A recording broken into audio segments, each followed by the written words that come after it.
and sisters and all listeners at home. Alhamdulillah, as part of today's Musallaa-An-Noor's 30 program, we have Brother Muhammad Ameen. Alhamdulillah, Brother Muhammad Ameen, he's got a degree in material science and graduated in 1978. And Alhamdulillah, whilst traveling in Turkey, he became a Muslim in 1980, mashallah. Alhamdulillah, and since then, he's been giving service to the community, especially to the Menzil Trust here in Leyton. But Alhamdulillah, Shaykh also frequents Turkey quite a lot as well, Alhamdulillah. Alhamdulillah, Shaykh has many children, many of whom are hafiz of the Quran and also Aalim. And Alhamdulillah, they are also providing khidmah for the Deen in various different avenues, inshallah. So Brother Ameen, inshallah, will talk to us about Zikr and Ihsan, inshallah. Brother Ameen, inshallah. Assalamu alaikum wa rahmatullahi. Brother, give us a very nice introduction. Thank you very much indeed. Jazakallah khair. Because I am not an Aalim as such, you call me shaykh very kindly. It must mean the generic term of an elderly person. But I'm not an Aalim, as the other very respectable contributors to the program are. So I'm going to do a little, because we're now visual as well, I'm going to do a little change. And remove the mark of the Aalim, which I'm wearing a pagri as a sunnah. And I'll just put on an ordinary prayer, inshallah. So I'm hoping to be able to talk to you a little bit today, within my competency, inshallah, just to describe something about Zikr and about our direction in the world. So, as you will probably be aware, we human beings have two sides. We have a physical side, turned towards the world for interacting with the world, and we have a spiritual side. And in general, the spiritual side is designed for us to relate to the spiritual world, the unseen world, and what you call the ghaib and the samawat, and effectively in the end it's for relating to Allah. And that is through the heart that we are aware of the spirituality in the spiritual world. However, the physical attributes, the physical nafs, predominates considerably, to the extent that it may completely suffocate the heart and suffocate any access to spirituality, the spiritual world. So, and also if we are committing sins, if we are making mistakes in our lives, Prophet ﷺ said the heart gets darkened. It gets darkened spot by spot until it becomes dark. And when the heart is dark, it can't tell the difference between right and wrong. It doesn't behave like a human heart. It becomes into a very sad and desolate condition. And the nafs, the worst attributes of the nafs predominate and dominate the whole attributes of the person. So the sheikhs make an effort in this way, apart from assisting people in Deen anyway, to try and keep the right path, to keep their religion, to find the right way to Jannah. They also try to help people to achieve their potential. The potential being really that, Allah said in the Quran, we only made jinn and mankind for our worship. So if we consider how much we are intent upon worship and how much we are intent upon other than worship, we realize we have a job to do, to try and reach to some kind of a competency in the purpose which Allah set for us. So the sheikhs have the prescription, usually, if we are introduced to a shaykh and take a shaykh, he will prescribe tawbah as a fresh start and a cleaning of the heart, and then he will prescribe zikr. Zikr being a quick method, regular zikr being a quick method and an effective method to work on the heart. So the zikr which we do ourselves, just as an example anyway, is exactly zikr of the heart inside. There's no physical outward, there's no movement of the tongue at all. The point being that if you engage in a zikr, if you follow the sheikh's prescription, engage in a zikr, gradually your heart, if you are reciting Allah by the heart, your heart will gradually become lightened and effective. It will start to work, and the more physical nafs will turn away from its absorption with the dunya and absorption with physicality, and turn towards the heart. And gradually, with effective continuation of dhikr, the heart, the aspect towards spirituality, the spiritual world, and towards Allah, will come to increasingly predominate in the person. So the person's nafs will gradually turn from being the lower classification, gradually turn towards the heart, towards Allah, and rise through the ranks, if you like, until it becomes attracted to Allah, attracted to dhikr, attracted to the worship. If we, Allah said, we have to worship Him, we're created for His worship.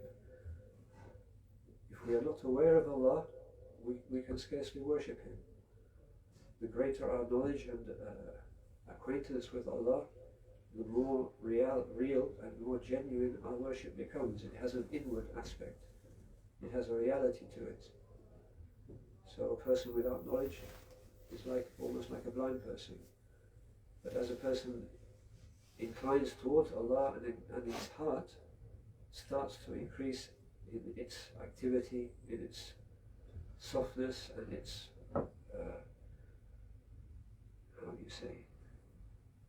its working nature to do the job it was intended for, gradually your inclination is towards that. And not only that, but what you do becomes more tasteful, it becomes more pleasant, it becomes more engrossing. Your nafs inclines towards ibadah, and the ibadah becomes pleasant and engrossing for you. And your nafs also leaves behind its attraction towards negativity, things that will be forbidden. So that the nafs moves through stages and moves towards Allah. So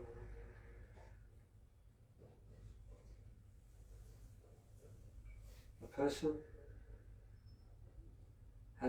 people have different capacities. The greatest of the souls, Allah's friends, they have a great capacity for inclining towards Allah and pursuing Allah and moving towards Allah. Prophet ﷺ mentioned in what's called the Hadith of Jibreel, he said, Jibreel Islam came to teach your religion. He came to teach us about Islam, he came to teach us Iman, which is based in the heart, the reality in the heart, the way we see the world, the way we understand the world to be. And he taught us about Ihsan.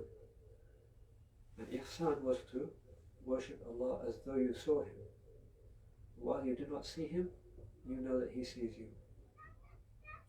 So this working on the heart, the work of the dhikr on the heart, gradually increases that taste and that appreciation and that pleasure and that reality in your worship, which is effectively, you can say, it is the increasing in ihsan in you.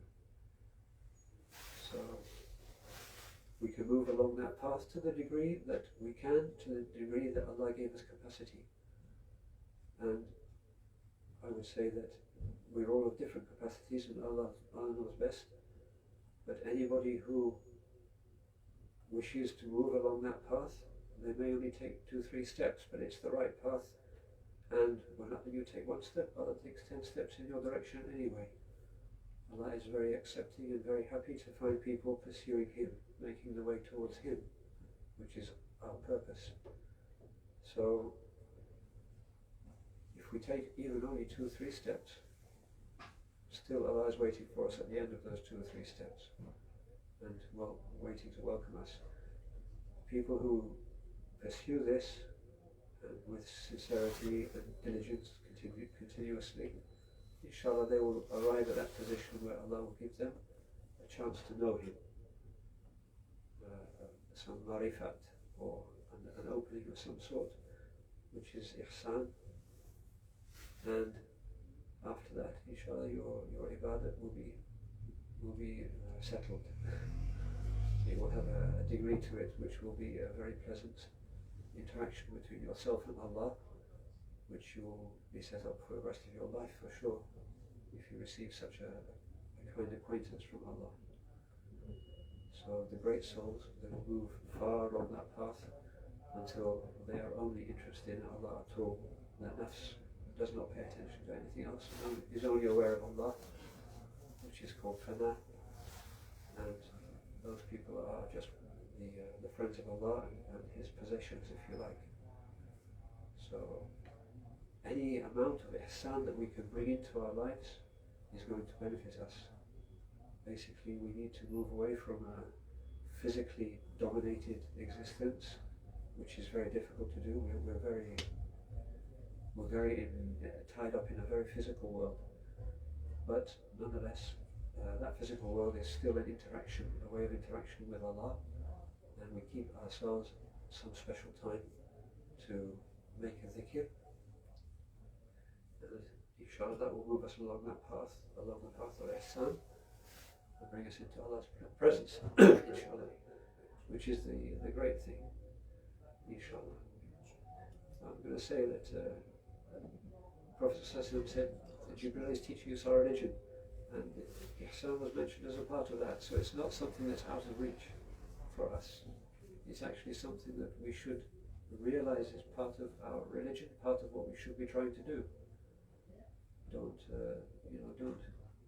stay in the basement level, but make your way, keep making your way, and try to reach towards Allah. That's what He made us for.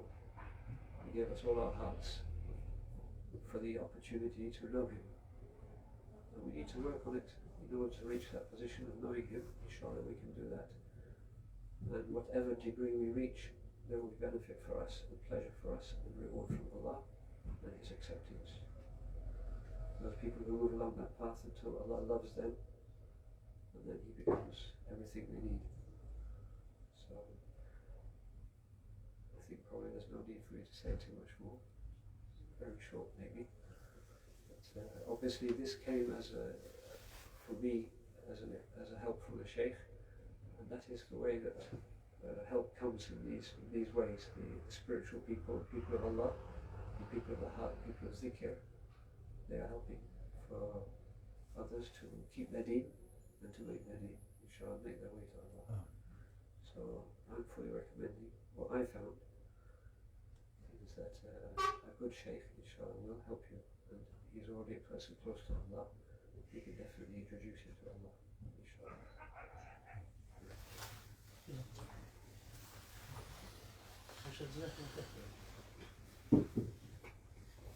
Jazakallah khair, Brother Muhammad Ameen, for reminding us about the importance of Ihsan, the quality of Ihsan, which clearly comes in Hadith, and something that we as Muslims should all strive towards, inshallah. Like Shaykh said, it's not something which is impossible. It is possible, which is why the Prophet ﷺ said it's part of our Deen and something that we should try to achieve. And alhamdulillah, Shaykh has personal experience in this, alhamdulillah, which is why something that he's recommended, and of course it's recommended by all the ulama. The Prophet ﷺ, one of the missions that he had was to do Tazkiyah to nafs. This is all part of the same message. The Prophet ﷺ came to do Tazkiyah, which is purification of the soul. So as much as we have our physical ibadat, our worship, we can never ever neglect our heart and the connection we need to make with our heart and Allah subhanahu wa ta'ala. And once the stronger that connection that our heart has with Allah subhanahu wa ta'ala, the more number we will enjoy doing the worship of Allah subhanahu wa ta'ala, and then obviously the reward and everything else is over and above, inshallah. May Allah subhanahu wa ta'ala reward the brother for enlightening us and reminding us of that, inshallah. Wa sallallahu ala khayri khulqi sayyidina Muhammad wa ala alihi wa sahbihi ajma'in.